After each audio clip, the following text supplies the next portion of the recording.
So we are ready to start with the TED-style talk, Investing for Impact, Sustaining and Scaling Social Enterprises. It is my privilege to introduce our special guest, Mr. Vineet Rai, founder and vice chairman, Avishkar Group.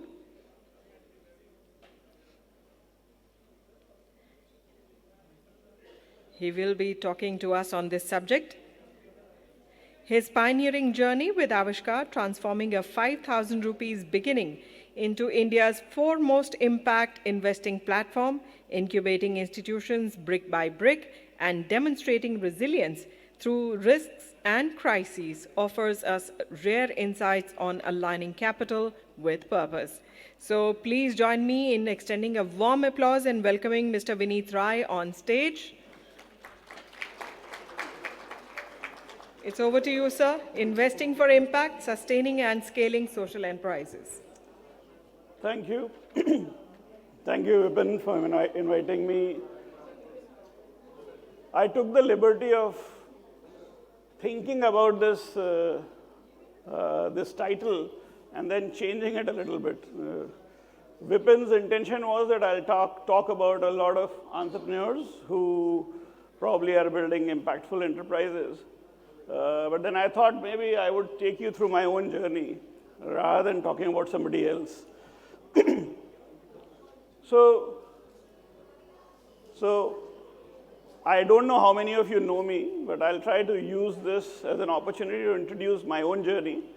And then I'll end with 10 lessons of my life. And we'll see if those lessons actually rhyme with you. And so the new title that I came up with was Scaling a Mission, Lessons from Our Journey at Avishkar. So can we go to the next slide? So my name is Vineet Rai. Full name is Vineet Chandra Rai, and I was born in Jodhpur, but belong to Varanasi or Ghazipur. That's the state district I come from. My life's ambition was to be in army. So my life ambition was to be in army. For some strange reason, army didn't like me. So I went to every SSB that is there, from NDA, Air Force, Army, Navy, and OTS, and was rejected in all four. They kept telling me that you're not the most interesting guy to be there. And then, as destiny would have it, I landed up in an institute called Indian Institute of Forest Management, where not only did I find my wife, but also got a job. So Swati, whose photograph went past very fast, was there. So I was in the forest for around 3.5 years. I boasted to my wife before I got married that I live in a princely place, which is exactly what you see in the photograph. And life was a lot of fun because forest is, I was 22 and I was there till 25 and a half, 3.5 years. 1.5 years on my own, then 1.5 years married. And then I realized that while forest was a lot of fun, there was always dangers lurking around. The most interesting one was there are 4 snakes in India that can kill you. 3 were in my house. And so, So my wife basically told me, you have 2 choices, keep the wife or keep the job. And it was a serious crossroad in my life. This is all 1997. And so I was left with very limited choice, but to start looking for what I can do beyond. I was living in a forest in a village in Odisha called Boinda, which is 120 kilometers from Cuttack, the closest railway head, and around 120 kilometers from Sambalpur. So you're living fairly far away. Ascent newspaper, the Ascent part of Times of India used to come once in 15 days.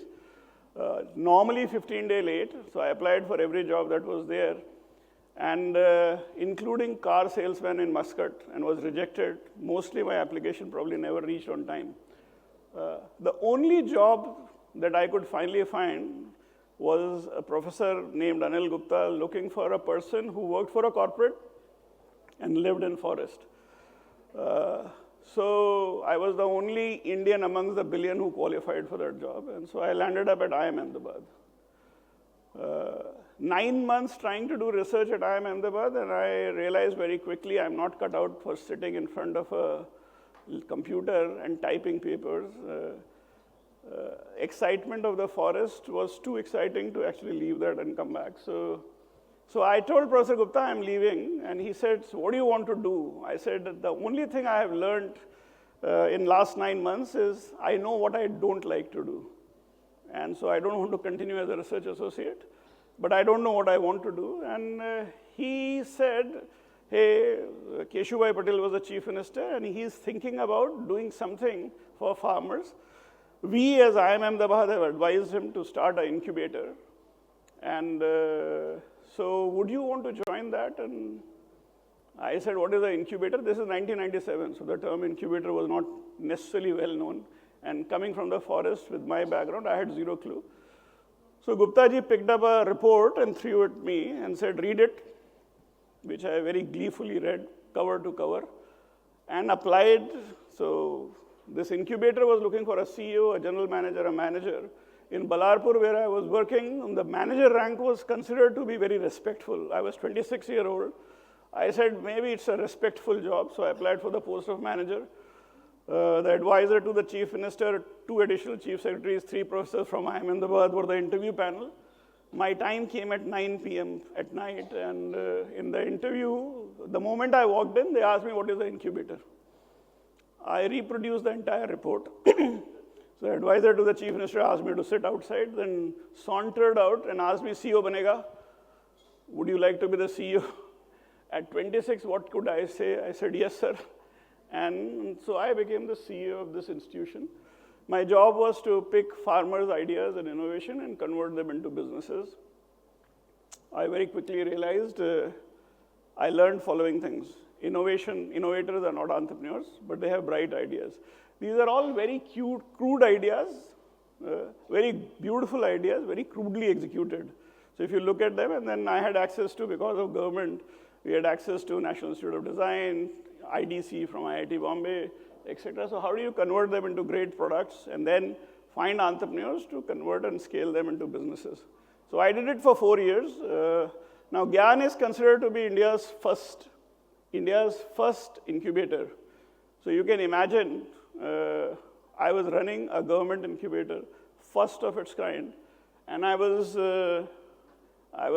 Andho mein Kana Raja. So I was actually one of those guys who was very successful simply because others did not know anything at all, and I knew a little bit. So I became very popular, and that gave me a lot of confidence. I became so confident that I started framing a mission to change the world. And one of those reasons were that, and this is exactly the framing of it. So I first started, when I was in the forest, started meeting a lot of people who were poor. And coming from the background that we were coming from, a lot of people here may not connect with this, but if you are a student of 90s, what you would realize is that we were told that poor are very nice people, very large-hearted, and all the evil resides with rich people. So the general perception was that if you engage with poor, they would be the happiest, the most loving, the large-hearted people. And so when I went to the forest in Odisha and I was engaging with the poor, and I used to generally casually ask them, so what do you want to be, or where do you want to be, what's your future, etc. And they all wanted to be rich, which was very counterintuitive to me. I said, why do all good people want to become bad people? And so my conclusion was that there is something wrong in this framework. There is no probable reason for rich people to be bad.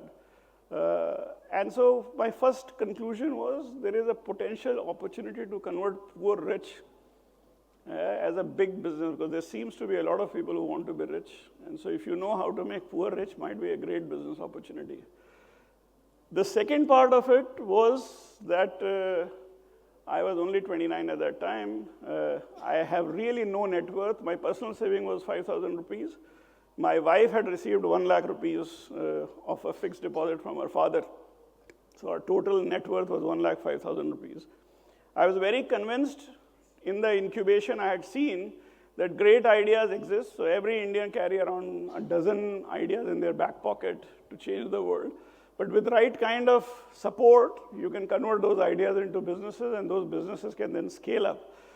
And you can unleash the entrepreneurial energy of the people to scale and build large businesses. And that can be done if capital is available. So I went to the government and I said, hey guys, I have just hit upon this bright idea.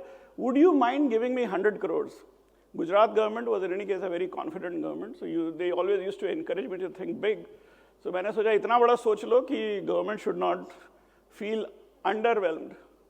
Unfortunately, 100 crore was overwhelming, and so I got a scolding. I got a real pasting in the board meeting by the chair of my board, and I come from a family where we act first, think later, so I got so upset, I resigned.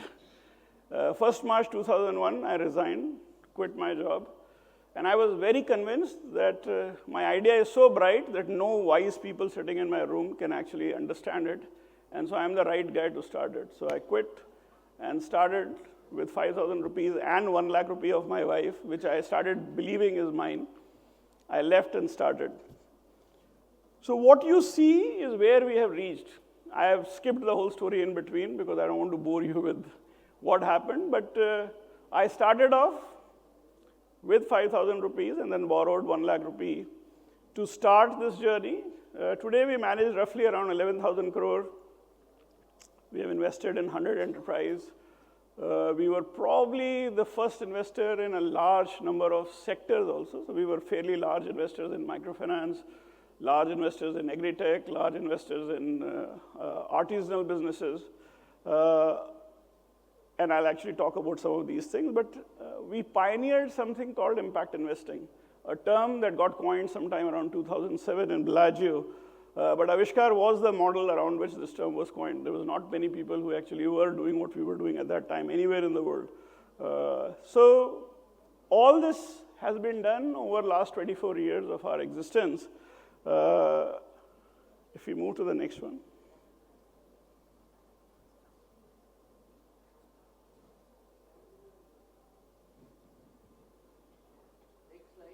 Next slide. Yeah. So what is exciting is not what we had achieved ourselves, but what we have managed to do in terms of the sectors that we supported.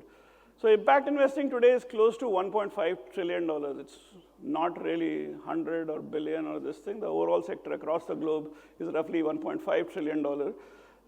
This has nothing to do with us alone, but this has actually become a movement. A lot of people do not understand that impact investing as a term, why was it coined? When I started fundraising, we realized very quickly that commercial capital looks for a nomenclature or a classification. So if you go to an endowment, let's say you go to Stanford Endowment or Harvard Endowment or anywhere, they need to have a classification because the gatekeepers who allocate capital need to know if the owner of the capital has allocated you under that. So when I used to go for fundraising, people used to ask me, are you a venture capital? Are you a private equity? Are you a real asset? And I used to say, no, I'm like venture capital, but not venture capital. I'm like private equity, but not private equity. So we realized very quickly that unless you have a nomenclature around you and you have an allocation under that nomenclature, nobody will give you money. So this impact investing as a term we coined in 2007 in Bellagio. The conference was organized by Rockefeller Foundation. And we came up with this because we felt without a recognition of what we are, this term won't exist. So when impact investing came up, Rockefeller also invested in Avishkar as part of their own commitment to support the system. But the fact that that $500,000 that Rockefeller put into us has now reached 1.5 trillion tells you the power behind the idea. Now this story, we don't tell this story much enough, so if you go and Google yourself or go to Google Gemini and ask who invented impact investing, they say Rockefeller Foundation. But if you keep probing the engine, it comes to the truth much later. So impact investing in India is roughly 5 billion. While we pioneered it, probably India did not take it up so well, but now catching up. So hopefully this 5 billion number hopefully will scale up quite significantly from here. Avishkar Group itself reaches out to around 10 crore people directly and indirectly through its investments. We not only did invest in the microfinance sector that we built up, but we were also incubator of a significant number of microfinance institutions. If I just add all the institutions that we either invested the first check or incubated, roughly 1.5 lakh crores, which is around close to $15 billion, is the total AUM that has been incubated from Avishkar. Of course, there are 85 million women, give or take, which have actually been impacted.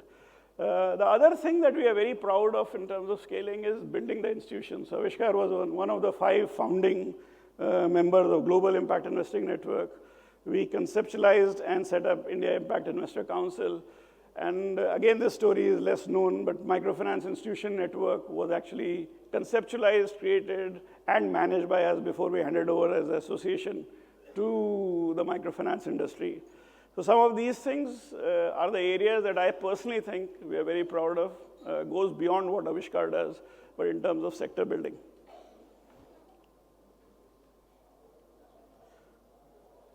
So the 3 things that worked for me personally, the first part of it, which happened, is I come from IFM, and one word that I picked up very early was the word ecosystem.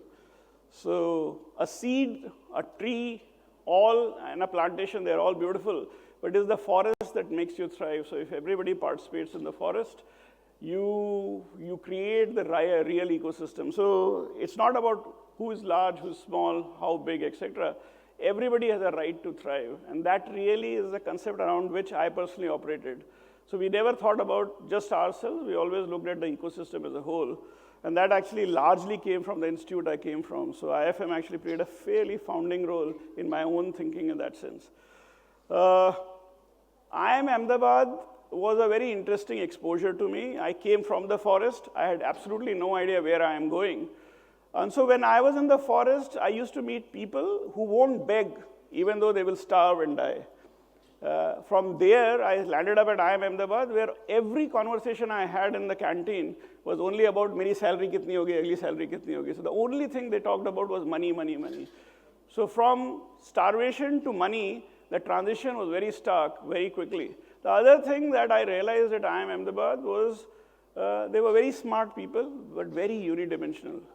And that unidimensionalness actually convinced me that I am as good, if not better. The third thing, when I quit my job and I started writing emails, those emails went to a lot of people, and one of the guys who called me was a gentleman called Anant Nageshwaran. I did not know him, he did not know me. I just randomly reached out to him saying, would you want to invest in me? I will actually set up a fund, give money to poor will start business. If they make money, I'll return the money to you.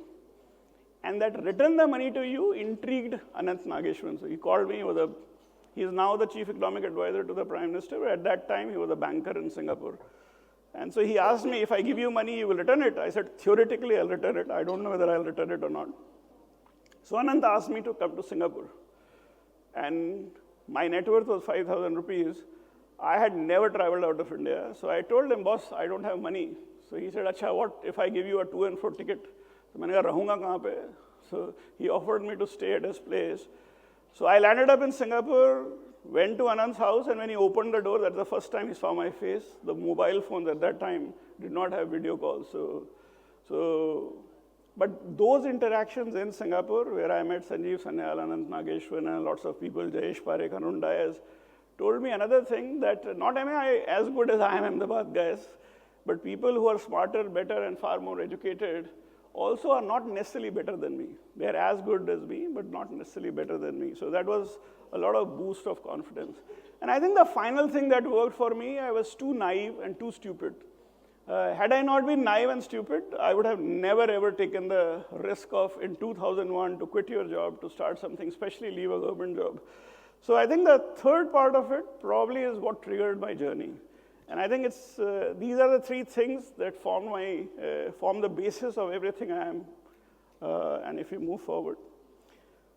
So 10 lessons from my journey. The first comes from a gentleman whom probably most people in this room would know. His name is, we call him VM, he's also known as Vijay Mahajan. I am one of those guys who claim he is my mentor. I think there are 10,000 others who claim so as well. So Vijay Mahajan was staying in my house in 2003. It was 2 years in my journey. And my daughter was just born. And my wife told Vijay that this guy has gone crazy. He wants to change the world. Hamare paas agle mahine kiraya nahi hai dene ko. And he made this statement. So all those brave guys who are starting up, of course, India is very different from 2003. But Vijay Mahajan made this very prophetic statement. So I wrote it down and kept it with me. And he turned to me and he said, we need social entrepreneur जो अपनी family को support नहीं कर सकता वो society क्या change करेगा? So if you can't बड़ी support your own family, what gives you the right to change the society? And he said, एक फोटो बनेगी तो उस पर तुम्हारी माला टंग जाएगी, you will become a martyr, not an entrepreneur. So just think about it. So that was my first journal, and I deliberately put this here. I wouldn't have actually put this in front of in an IIM Ahmedabad class, but it's very relevant for you. A lot of people here are very passionate, very committed, want to change the society, but please do take care of your families. Vijay Mahajan himself is not a great executor of this, and nor am I, but I would actually really suggest that you do take care of this part of it. The second part of it, there are many different definitions of entrepreneurship. This is my personal definition of entrepreneurship. Entrepreneurship is really about understanding your limitations and then excelling within them. A large number of entrepreneurs are very cocky, very confident. But I think being humble and being a little understated is a very important part. And the only way you will be humble and understated is when you understand what your limitations are. So it's very, very important to understand. And excelling within those limitations will make you a great entrepreneur. If I can move forward.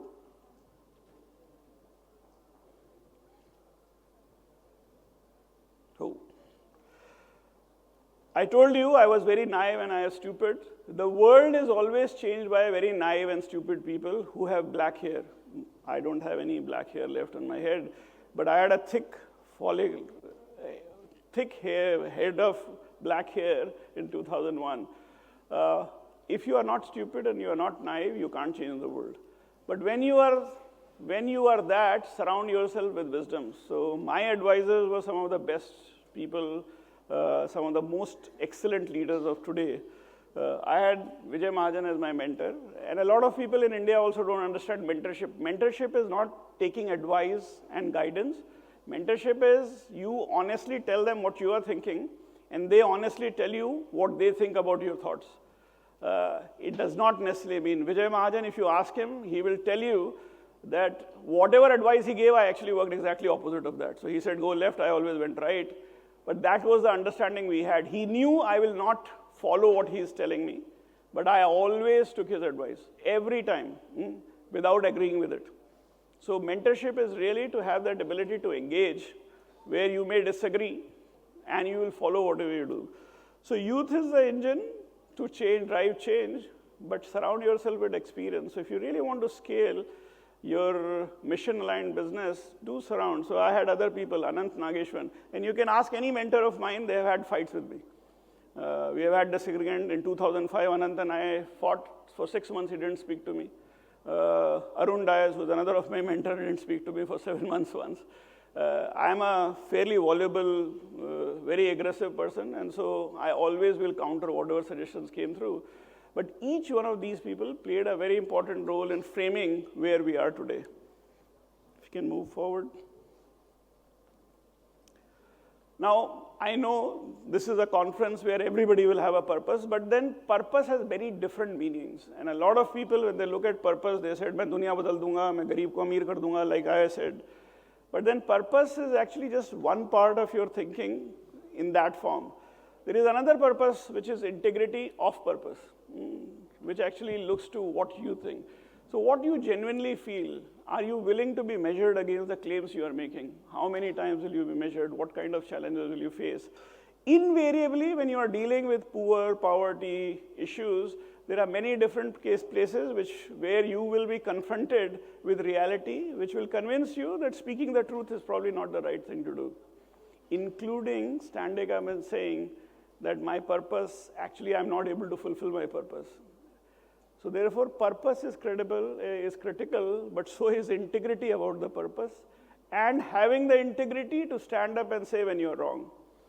And you will come across those situations, not once, not twice, many times over. So purpose is not just critical from that perspective to have a purpose, but to actually continuously challenge yourself. Do you play a role? For example, as an investor, the world around me has changed in the last 15, 20, 25 years. Between 2001 and 2007, the kind of investments I did, some of them are investments that will bring tears to people's eyes. But are they relevant for me to do in 2025? The answer is no. So we have this constant debate whether delivering an impact or delivering an impact at scale or delivering an impact that is systemic, which one is important and which is more relevant. And sometimes the ones that bring tear to your eyes is not relevant in the schemes of things, given the scale where you are. So therefore, it's very important to actually understand that. The very important point is about money. Money works on mandate. Money has no logic of its own. It's a very dumb thing. It doesn't think, it doesn't understand. It works on the mandate of the person who controls it. So when you are attracting capital from anywhere, from anybody, there will always be a motive behind the money. And you must understand that motive will have a healthy misalignment with your own mission. It doesn't matter. You take money from me, there will always be a healthy misalignment between my objectives and your objectives for many reasons, including the mandate that money carries. So my money carries a mandate because I raise money from somewhere. And unless you understand this, you will continue to run into trouble when you raise money. So first, acknowledge that there is a healthy misalignment and then engage with it. If you do not do it correctly, you do not identify the mandate, you do not understand the mandate, and you attract the wrong capital, you will run into trouble.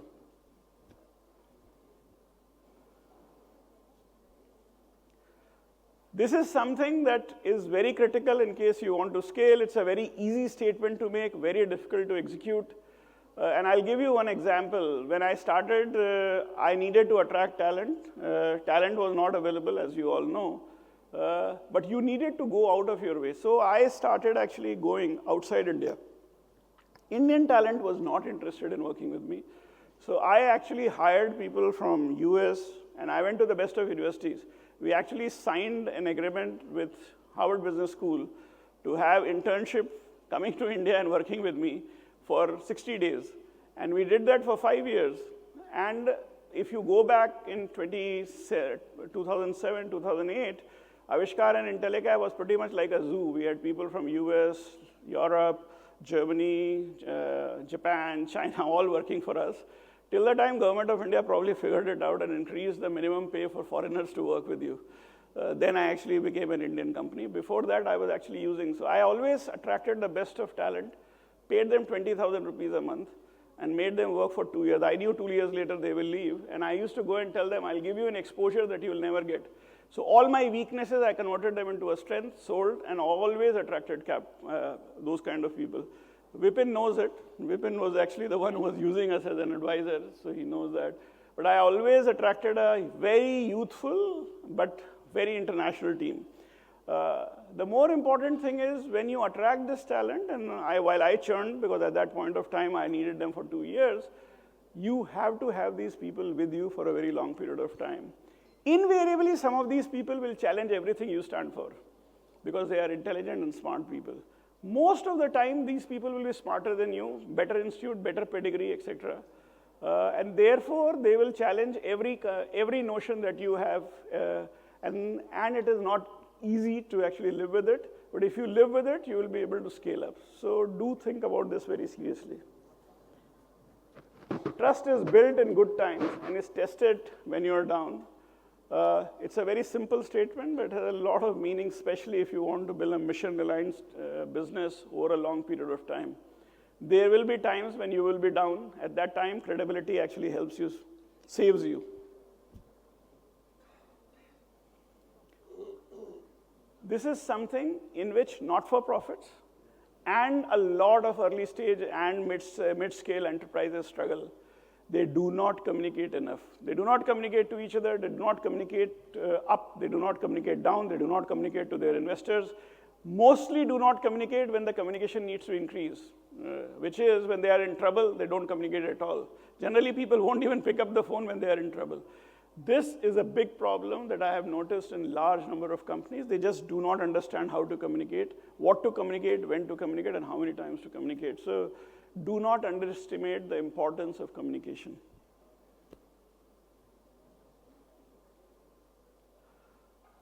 We are talking about scale. Scale makes you relevant. If you are small, you will become irrelevant in the context. You may be a pioneer, but if you don't scale, you'll become irrelevant over time. So think about scale, both from relevance, impact, and many other things. It also proves that what you stand for is actually worthwhile for the world.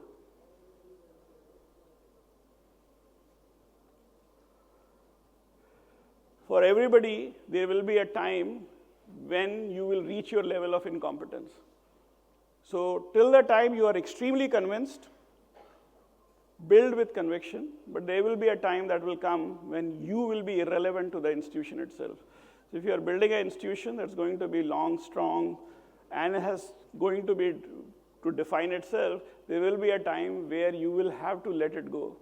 So let it go with clarity, just understand and put this inside yourself. I'll close with my final slide. Entrepreneurship is a journey. So don't seek a destination. There is no destination there. But when you are in the journey, enjoy the journey. So I have had a lot of fun, and I continue to have fun. I do not define myself into any motive. A lot of people think I wear kurta, but then when they think I wear kurta, I start wearing t-shirts. When they start thinking I need to wear a Nehru jacket or a Gandhi jacket or a Modi jacket, I stop changing that. So you keep changing and you enjoy your life. Do not look for an end to anything, because there is no end in this journey. So I'll just stop here. That's the end of my story.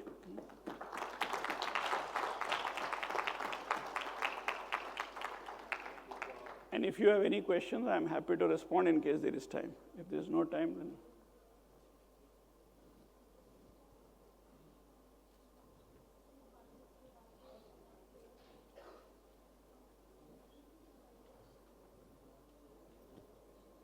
I'm happy to respond to anything if you ask me. Comfortable, uncomfortable also.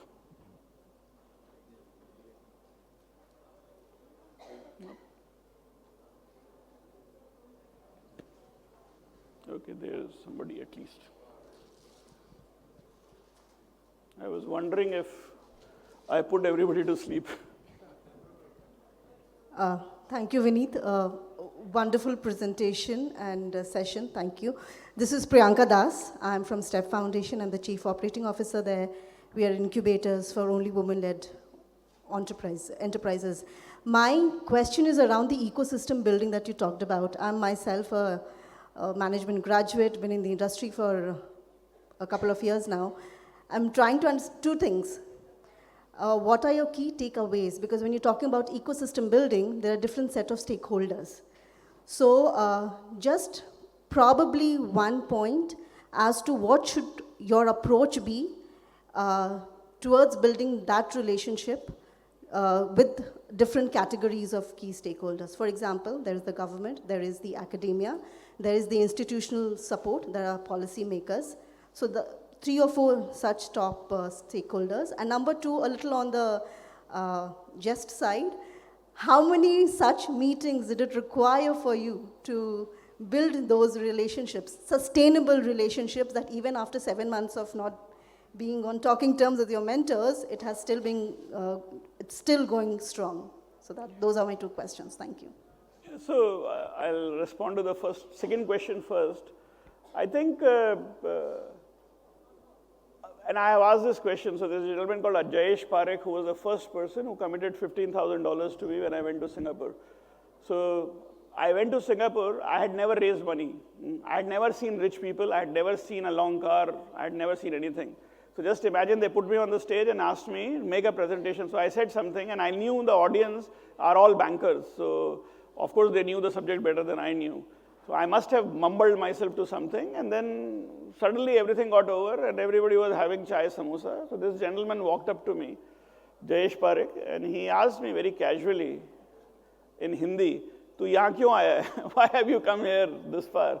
So I said, "I have come here to fundraise." So he said, "So why are you standing in a corner?" And I said, "Well, I mean, I have done my job, and now," he said, "Fundraising doesn't happen this way, man. You have to go and ask everybody how to fundraise." So I still did not know what to do. So then he picked up a glass, and then he said, "This boy has come all the way from India, and let's actually, we are not here to actually drink, eat samosa and drink tea. We are here to commit capital, and here I, Jayesh Parekh, commit $15,000. Now that triggered a wave which led to a $100,000 commitment in 15 minutes, next 15 minutes. Now these people were also very hard-nosed. So they were not giving money to me just out of charity. They were hard-nosed and they were asking very difficult and very uncomfortable questions, and I was not used to being probed like that. So I just did not like Jayesh Parekh at all. And I did not like him for 4 years because he will ask me very difficult questions and I just did not know the answers. So then one day he told me, you can also say you don't know. It's not necessary for you to actually defend everything you are saying because sometimes we understand you, but say that. And I learned over a period of time, people will get angry. But if the honesty of purpose is there and if you are being honest in your communication, so I never let go. I knew Anand doesn't want to talk to me, but I'll keep calling. At some point of time, he'll pick up. But that was my personal moral obligation. I didn't want to let him go. For him, I was irrelevant. I was a nobody at that point of time. But for me, he was extremely important. And so the personal acknowledgement was very important. And then there was a continuous exchange. So these guys were actually educating me while I was trying to build. That is the first part. The second part is on the ecosystem. And I'll give you very quick behind all the three institutions. Let me start with Gin. Gin, I realized very quickly at the very early stage that if we do not, I realize it's US, it's Europe, where the money is. I am sitting in India. It is going to be impossible for me to actually keep going and lobbying in US. I mean, how do you go and meet? I did not know. I'm not white. I looked very strange to them. And I'm talking about, again, 2004, 5, 6, and I had not traveled outside, so my accent was heavy. I won't speak in the manner they would want me to speak. So we said there has to be somebody who talks in the language and represent us, and that's how Gin was created. It was not just me. There was Anthony Buglevin, there was myself, there was Willie Foote, and we just sat around a table and we said there has to be somebody who lobbies consistently because we are practitioners, we are surviving. So that's how Gin came through. MFIN was actually a real challenge. 2009, we could clearly see the crisis were brewing, 2008 actually. So I put together a small conference called the Risk Conference with CGAP. And I went and met the CGAP CEO and convinced her that there is a problem and the scale that we are seeing in India may actually result into a backlash. So let's actually do a risk conference. And that risk conference, the outcome was MFIN, which Vasu and Vijay with me proposed to the group, and then 30 people subscribed to it, and that's how MFIN was created. The problem was some of our leaders were not willing to talk to each other. So we had to host it in our office so that people can come to one place. And then at some point of time, Alok Prasad came in, and then we handed it over. So that was MFIN. IIC was largely by learning from Gin. I realized very quickly, though I actually am not on executive committee of IIC, I actually sit on IVCA, India Venture Capital Association Executive Committee. But it was also very clear to me that India, which is actually the largest playground from impact investing, should have its own council. So outside Gin, IIC is the only council in the world in impact investing. It is not easy. There will be difference of opinion. You have to just be part of it, take it forward. So that's how it works. And you just need to be engaged. You can tell them a bit about when Axis was being set up, we asked you to do some consulting on, developing our business plan. You and Mr. Bridgemore, you remember? Yeah, I remember. So we actually helped transition CARE, Access from CARE, because Vipin asked us to do the whole brainstorming. Now remember, I was actually surviving, so I was consulting through Intellicap to feed myself so that I can survive, as Vijay Mahajan ordered, that you have to survive. So I learned to survive. Yeah, but. Thanks for sharing your learnings for our reflection. I'm Sai Krishna. How do you look at organization culture, not to be theoretical?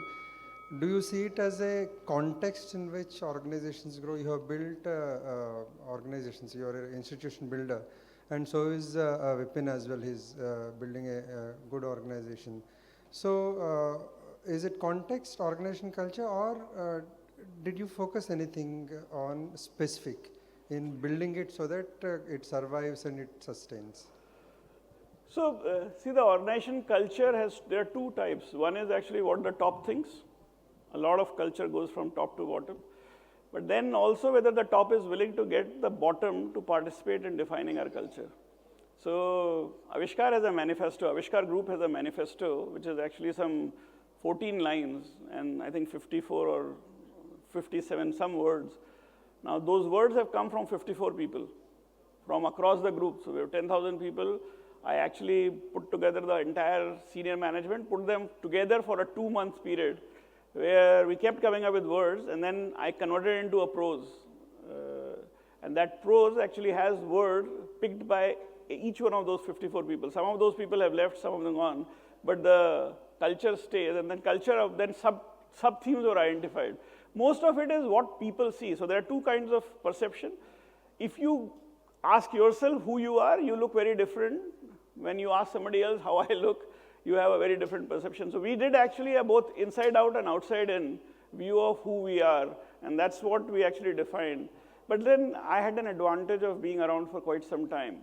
The only thing that we were very known for was having a view. We always had a view. When I was a nobody, I still had a view. And expressing the view. So I would never shy away. It doesn't matter where I was, I'll always offer my view. I think the time is over. So thank you so much. Thank you for having me here.